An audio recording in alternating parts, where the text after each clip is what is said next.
Hello बच्चों, आइए आज के इस क्लास में हम सीखेंगे रासायनिक समीकरण को सूचनात्मक बनाना, उसका महत्व, सीमाएं, रासायनिक अभिक्रियाओं के प्रकार।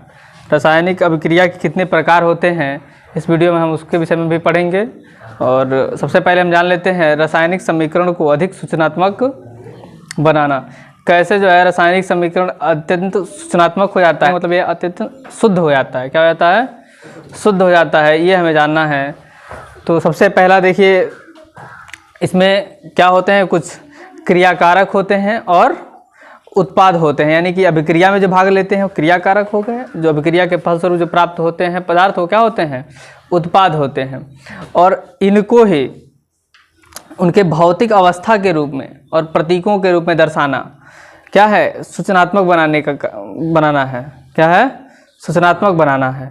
तो भौतिक अवस्था को प्रतीकों के द्वारा प्रदर्शित कर रहे हैं। तो वही प्रतीक कौन कौन सा हो जाएगा? जैसे कि हमें पता है ठोस, द्रव, गैस। ठोस, द्रव, ठोस, सॉलिड होता है तो इसको यस से दर्शाते हैं। किस दर्शाते हैं? यस से दर्शाते हैं सॉलिड को। द्रव है, लिक्विड है। क्या है? द्रव, लिक्विड है तो इसको एल से दर्शाते हैं। गैस है तो गैस को किस दर्शाते हैं? जी से दर्शाते हैं। इसी तरह से अगर एक्वस है यानी जलीय विलयन है, क्या है? जलीय विलयन या घोल कहिए, जलीय घोल या जलीय विलयन, तो इसको हम लोग किस दर्शाते हैं? एक्वस यानी ए क्यू से। किससे? ए क्यू से दर्शाते हैं। तो इस तरह से जो है इन भौतिक अवस्थाओं को अगर प्रतीकों द्वारा हम दर्शा देते हैं तो वह क्या कहलाता है? समीकरण सूचनात्मक हो गया। और भी बहुत सारा है, अब को धीरे धीरे मैं बताता हूँ। एक और समझिएगा कि जो प्राप्त अवक्षेप होते हैं, जो प्राप्त अवक्षेप होते हैं उसको हम सॉलिड से न दर्शा करके एरो के चिन्ह से दर्शाते हैं। कैसे? नीचे की तरफ एरो करके प्राप्त अवक्षेप को, प्राप्त अवक्षेप को। अच्छा, यदि गैस जो बाहर निकल रहा है, मुक्त हो रहा है, जो गैस क्या हो रहा है? मुक्त हो रहा है, वो गैसीय अवस्था को, जो मुक्त होते हुए गैसीय अवस्था को हम लोग जी से न दर्शा करके किसे दर्शाते हैं? एरो के चिन्ह से दर्शाते हैं, जो ऊपर की तरफ एरो होता है। तो हमने क्या जाना कि रासायनिक समीकरण जो है उसको सूचनात्मक बनाने के लिए क्या करते हैं हम लोग? जो उसकी भौतिक अवस्थाएं हैं उसको प्रतीकों के द्वारा प्रदर्शित करते हैं। भौतिक अवस्थाओं को प्रतीकों के द्वारा, चिन्हों के द्वारा प्रदर्शित करते हैं। तो यह क्या कहलाता है? वो समीकरण सूचनात्मक हो जाता है। वह समीकरण क्या हो जाता है? सूचनात्मक हो जाता है। जैसे देखिए, ठोस है, द्रव है, गैस है, जलीय विलयन है। तो ठोस को एस से, द्रव को एल से और गैस को जी से, जलीय विलयन को एक्वस से, और प्राप्त अवक्षेप को के निशान से जो है नीचे की ओर एरो के निशान से, जो नीचे की ओर जा रहा हो। जो गैस जो हो रहा है, जो उसे क्या हो रहा है? निकल रहा है, उत्सर्जित हो रहा है, मुक्त हो रहा है, उसको हम ऊपर की ओर जो है तीर के लगा करके प्रदर्शित करते हैं। तो आइए सबसे पहले जो है कि एक उदाहरण देख लेते हैं, एक एग्जाम्पल। एक है एग्जाम्पल, जैसे क्या है? मैग्नीशियम है। क्या है? मैग्नीशियम है। इसमें तनु सल्फ्यूरिक अम्ल है। क्या है? तनु सल्फ्यूरिक अम्ल, H2SO4, H2SO4 है। मैग्नीशियम की अभिक्रिया हम कराते हैं किसके साथ? मैग्नीशियम की अभिक्रिया कराते हैं तनु सल्फ्यूरिक अम्ल से। किससे? तनु सल्फ्यूरिक अम्ल से। तो क्या होता है? ध्यान देंगे,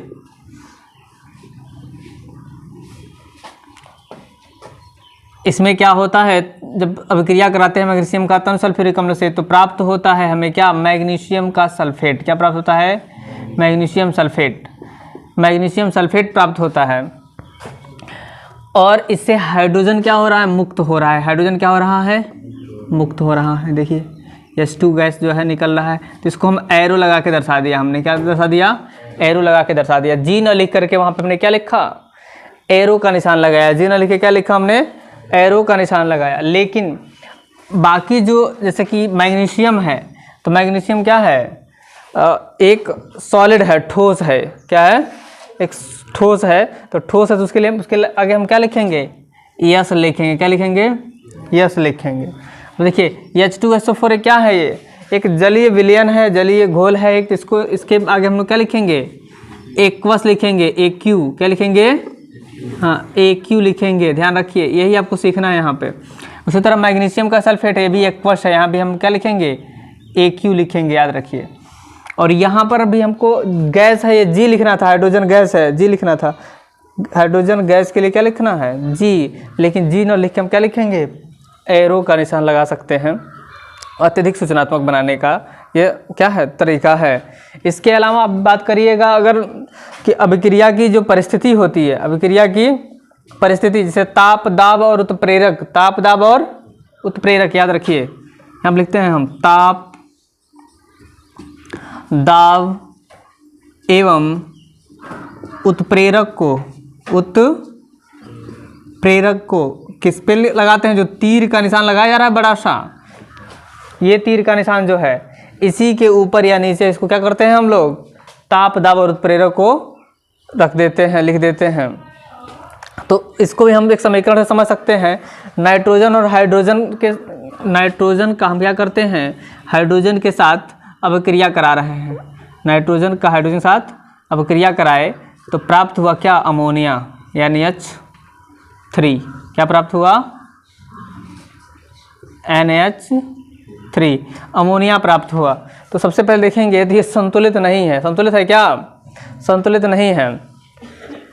यहाँ पे ये तीनों गैस ही है, ये भी गैस है, ये भी गैस है और ये भी गैस है, लेकिन संतुलित नहीं है। तो सबसे पहले इसको संतुलित करेंगे हम। यहाँ पे देखेंगे इधर की तरफ कितना H है, H के परमाणु कितने हैं, 3 हैं, ठीक है, लेकिन इधर 2 है, ठीक है, और इधर नाइट्रोजन के कितने हैं, 2 हैं, तो उत्पाद की ओर कितने हैं, 1 है, 1 है, ठीक है। तो इसलिए हमें क्या करना है, दोनों तरफ बराबर करना है। यदि हम नाइट्रोजन को यहाँ बराबर करते हैं, यदि हम लिखते हैं यहाँ पे 2, तो नाइट्रोजन हो गया 2, चलिए इधर हो गया कि नहीं हुआ, लेकिन देखिए इसका गुणा होता है किसमें, 3 में, गुणा किसमें होता है, 3 में, तो 2 3 कितना हो गया, 6, हाइड्रोजन हो गया इधर कितना, 6। अब देखिए इधर 2 ही था हाइड्रोजन, अब ये हाइड्रोजन बढ़ गया, तो हाइड्रोजन को अब क्या करना है हमें, संतुलित करने के लिए यहाँ पे हमें 3 लिखना पड़ेगा, क्या लिखना पड़ेगा, 3, तभी तो 3 दूनी 6, 3 का गुणा होगा 2 में, 3 दूनी 6, 6 परमाणु इसके हो जाएंगे, ठीक है। तो 6 परमाणु इसके हो गए, तो इस प्रकार से ये संतुलित हो गया समीकरण, क्या हो गया, समीकरण हो गया संतुलित। अब आइए इसको सूचनात्मक बनाना है, तो ताप, दाब और उत्प्रेरक को प्रदर्शित करना है, ताप, दाब और उत्प्रेरक को लिखना है। तो ये 200 वायुमंडलीय दाब पे क्या हो रहा है, 200 वायुमंडलीय दाब है, तो 200 वायुमंडल यहाँ पे लिख देंगे, ठीक है ना, 200 वायुमंडलीय दाब। तो दाब को हमने तीर के ऊपर रख दिया, ठीक है। तो अगर पूछ रहा है ताप कितना, तो 500 डिग्री, कितना है, 500 डिग्री, तो 500 डिग्री ताप है, इसको हमने यहाँ पर लिख दिया। उत्प्रेरक की बात कर रहा है तो इसमें आयरन का चूर्ण है, क्या है, आयरन का चूर्ण इसके साथ लगा हुआ, उत्प्रेरक हो गया। 6H2O प्लस 6CO2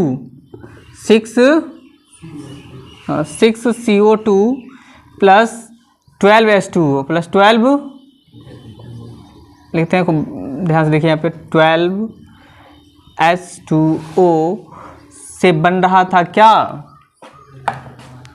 ग्लूकोज, क्या बन रहा था, देखिए यहाँ पे 6CO2 और 12H2O जब अभिक्रिया कर रहे हैं एक साथ मिल करके, यानी कि कार्बन डाइऑक्साइड और जल जब अभिक्रिया करते हैं तो ग्लूकोज का निर्माण कर रहे हैं, किसका निर्माण कर रहे हैं, ग्लूकोज का निर्माण कर रहे हैं। तो C6H12 और O6 ये ग्लूकोज हो गया, क्या हो गया, ग्लूकोज। तो ग्लूकोज का निर्माण कर रहे हैं, ध्यान रखिएगा, ग्लूकोज का निर्माण कर रहे हैं। और इससे क्या अलग हो रहा है, तो 6H2O प्लस 6O2, यही तो 6O2 जो है क्या हो रहा है, अगर इसे मुक्त हो रहा है तो उसको हम एरो के निशान से लगा देंगे। अच्छा, H2O क्या है, जल है, जल को हम लिक्विड से, एल से दर्शा सकते हैं, किस दर्शा सकते हैं, एल से। ये क्या है, एक्वस है, ये क्या है, एक्वस है, तो इसको AQ से दर्शा दिए, किससे दर्शा देंगे, AQ से। अब यहाँ पे आइए, H2O क्या है, जल है, जल को लिक्विड से। कार्बन डाइऑक्साइड क्या है, गैस है, तो G से। बात समझ में आ रही है। तो गैस को G से, जल को L से, और एक्वस को AQ से, और जल को L से, और O2 को हमने एरो के निशान से प्रदर्शित कर दिया। O2 भी क्या है, ऑक्सीजन गैस है, तो उसको G से दर्शा सकते हैं, लेकिन वहाँ पे एरो के निशान से भी दर्शाना अत्यधिक सूचनात्मक बनाना होगा। इसके अलावा जो उत्प्रेरक की बात कही जा रही थी यहाँ पे, उत्प्रेरक हम पढ़े थे कि क्लोरोफिल की उपस्थिति में और सूर्य के प्रकाश और यहाँ पे लिखना था सूर्य का प्रकाश और क्लोरोफिल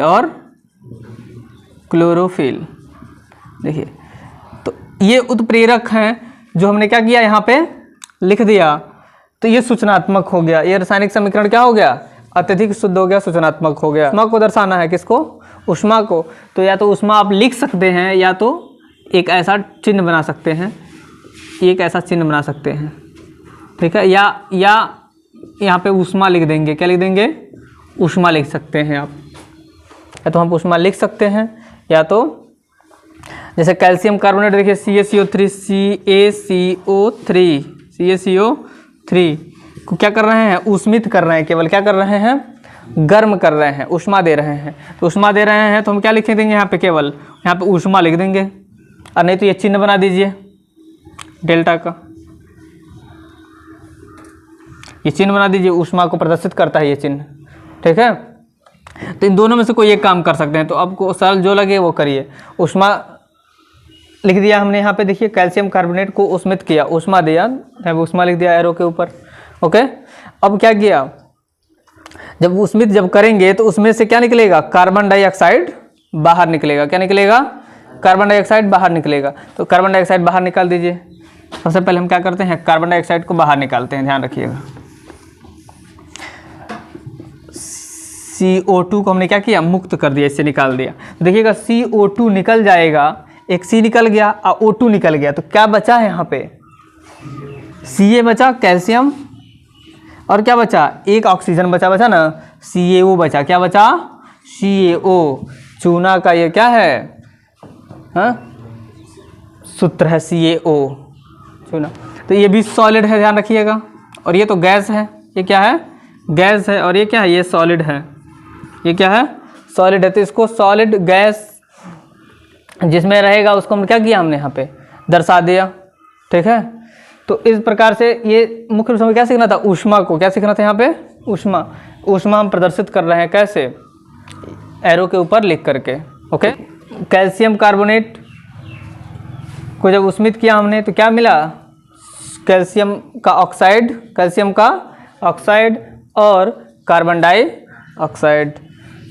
तो इस प्रकार से जो है कि ये सूचनात्मक बनाना हमने सीख लिया। अब दूसरी हेडिंग हम लोग सीखेंगे रासायनिक समीकरण का महत्व, रासायनिक समीकरण का महत्व। हाँ, तो देखेंगे नेक्स्ट हेडिंग जो है वो क्या है, इसकी सीमाएं हैं और इसका महत्व है, कि रासायनिक समीकरण का क्या महत्व है और इसकी रासायनिक समीकरण की क्या सीमाएं हैं, यानी कितनी हमें जानकारियाँ देता है, कितनी जानकारी नहीं देता है, ये हमें जानना है इसमें। सबसे पहले हम देखेंगे कि जो महत्व है वो यह बता रहा है, पहला है कि अभिकारक और उत्पाद की जानकारी हमें मिलती है, कि कौन अभिकारक है, कौन उत्पाद है, ठीक है।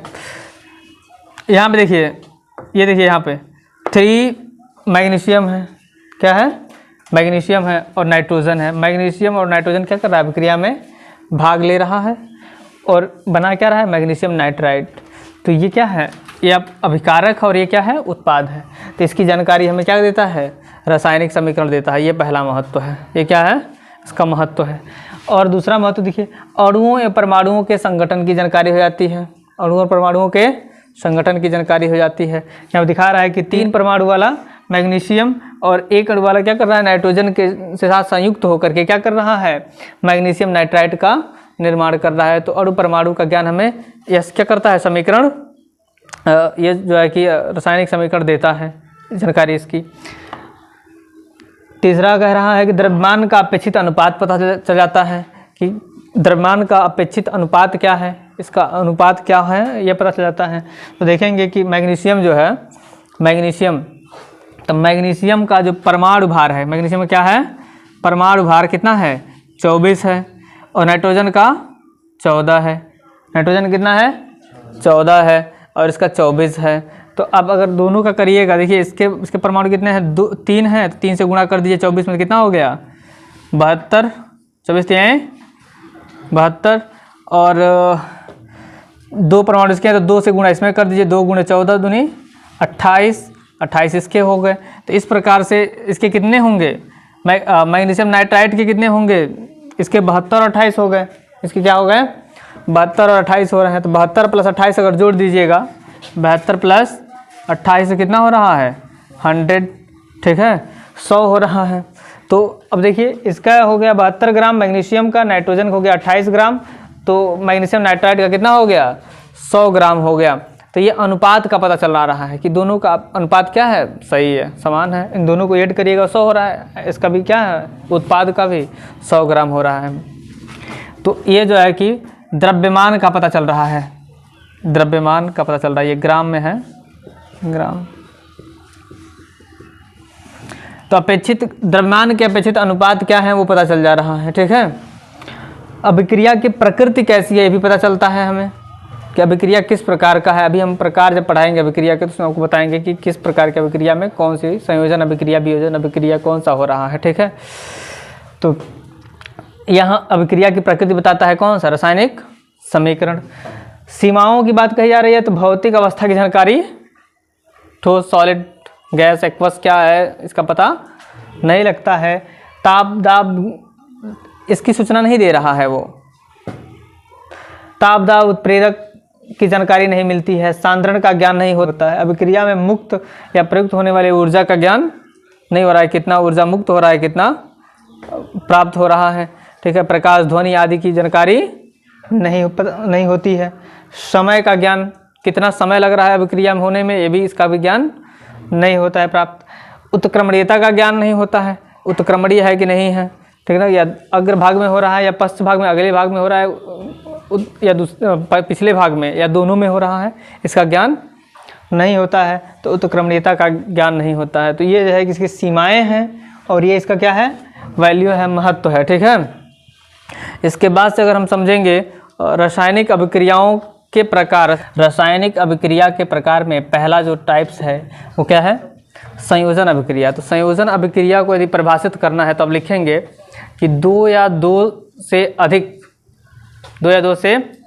अधिक पदार्थ, वो तत्व हो या यौगिक हो, तत्व हो या यौगिक हो। तत्व और यौगिक पहले समझ लीजिए आप, जैसे कि यहाँ पे ही आप समझ सकते हैं कि कार्बन क्या है और ऑक्सीजन क्या है, एक तत्व है, दोनों है कि नहीं है। दोनों को मिलने से क्या बन रहा है, CO2 बन रहा है, कि यौगिक बन रहा है, क्या बन रहा है, जैसे H2 + O2 मिले क्या बनता है, H2O, क्या बनता है, H2O। तो हाइड्रोजन और ऑक्सीजन के मिलने से क्या बन रहा है, ये तत्व हैं, और दोनों को मिलने से क्या बन रहा है, जल। तो जल बन रहा है, ये जल क्या है, कि यौगिक है, जल क्या है, एक यौगिक है। तो आपको यही समझना है, तत्व के संयोग से क्या बन रहा है, यौगिक। तो वो तत्व भी यौगिक के साथ मिल सकता है, या तत्व के साथ मिल सकता है। तो वही कहा जा रहा है यहाँ पर कि 2 या 2 से अधिक पदार्थ, चाहे वो तत्व हो या यौगिक, के संयोग करने से, संयोजन करने से, मिलने से। संयोजन का मतलब होता है संयोग करना, यानी मिलना, ठीक है। तो संयोजन, मिलना, तो मिल रहा है, संयोग कर रहा है, अभिक्रिया कर रहा है।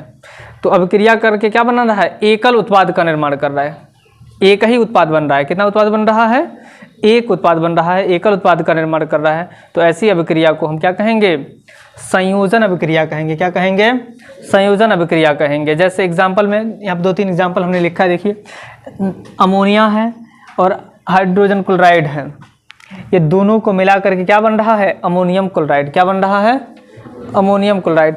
जब अमोनिया और हाइड्रोजन क्लोराइड अभिक्रिया कर रहा है, ये गैसीय जो है कि यौगिक हैं, जब क्या कर रहा है, आपस में अभिक्रिया कर रहा है, संयोग कर रहा है, तो एक उत्पाद अमोनियम क्लोराइड का क्या कर रहा है, निर्माण कर रहा है। आप लोग यहाँ पर लिख सकते हैं अमोनियम क्लोराइड, अमोनियम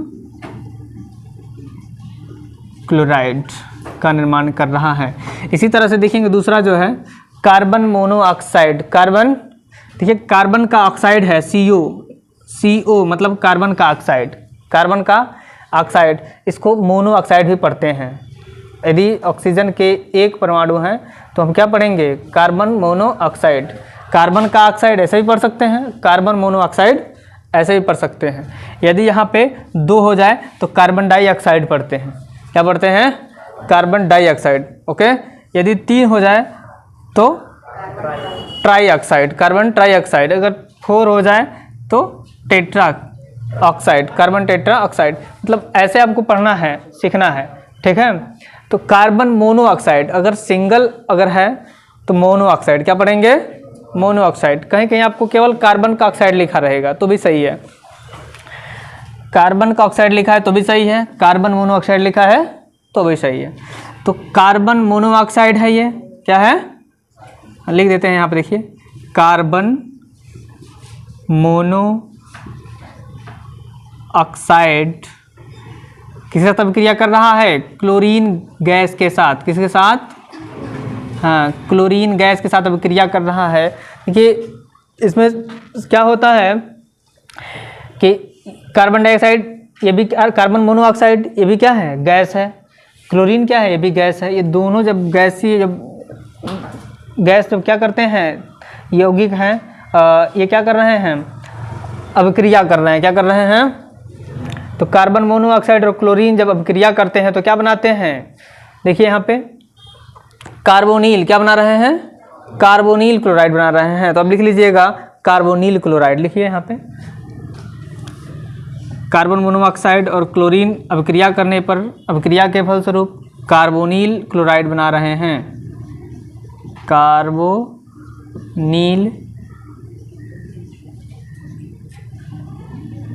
क्लोराइड बनाते हैं।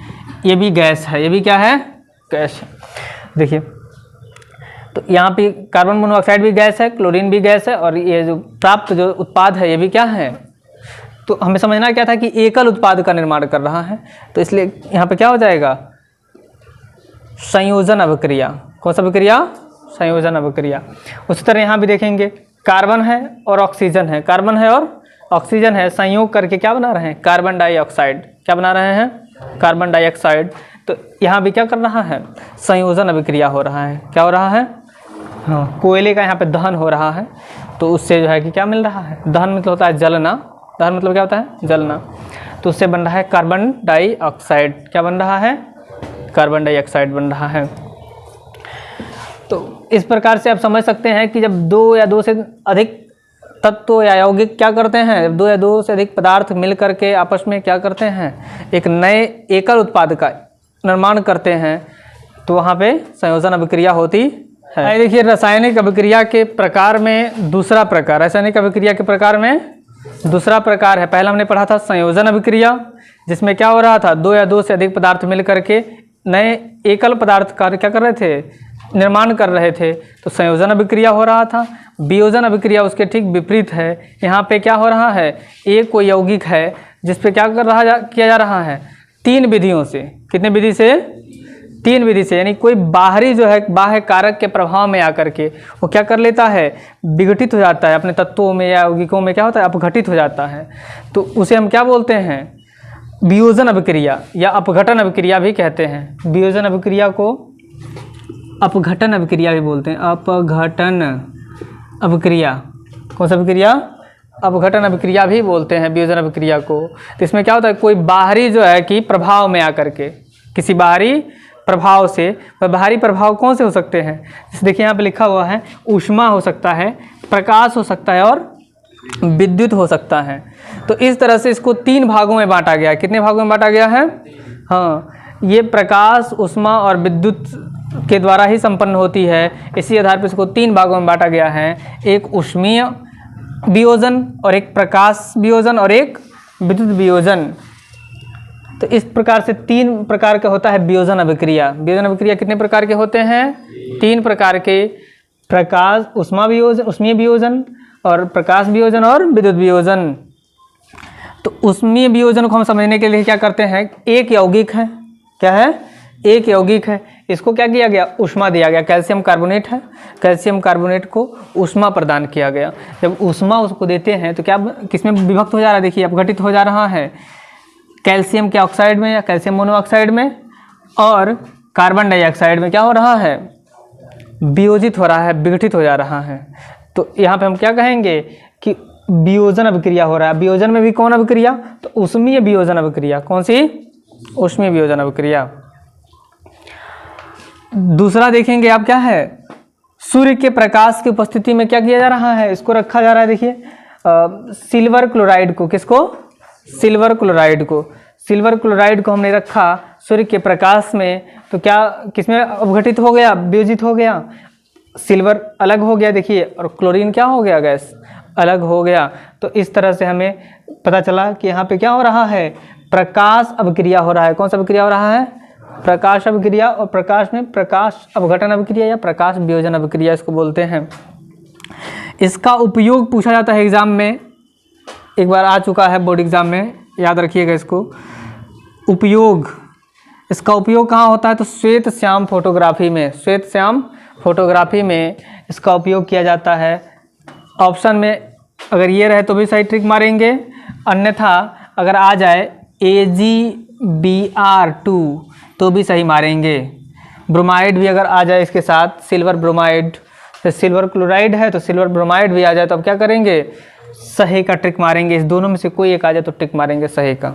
ओके, इसके साथ भी अगर अभिक्रिया कराइए देखिए तो क्या बनता है, AgBr2, 2AgBr2 अगर हम कराते हैं सूर्य के प्रकाश में, किसके प्रकाश में, सूर्य के प्रकाश में, तो क्या बन रहा है देखिए, Ag अलग हुआ, सिल्वर अलग हो गया, और ब्रोमीन जो है क्या है देखिए Br2, ब्रोमाइड जो है इससे अलग हो गया। तो ये इंपॉर्टेंट रहेगा आपके लिए।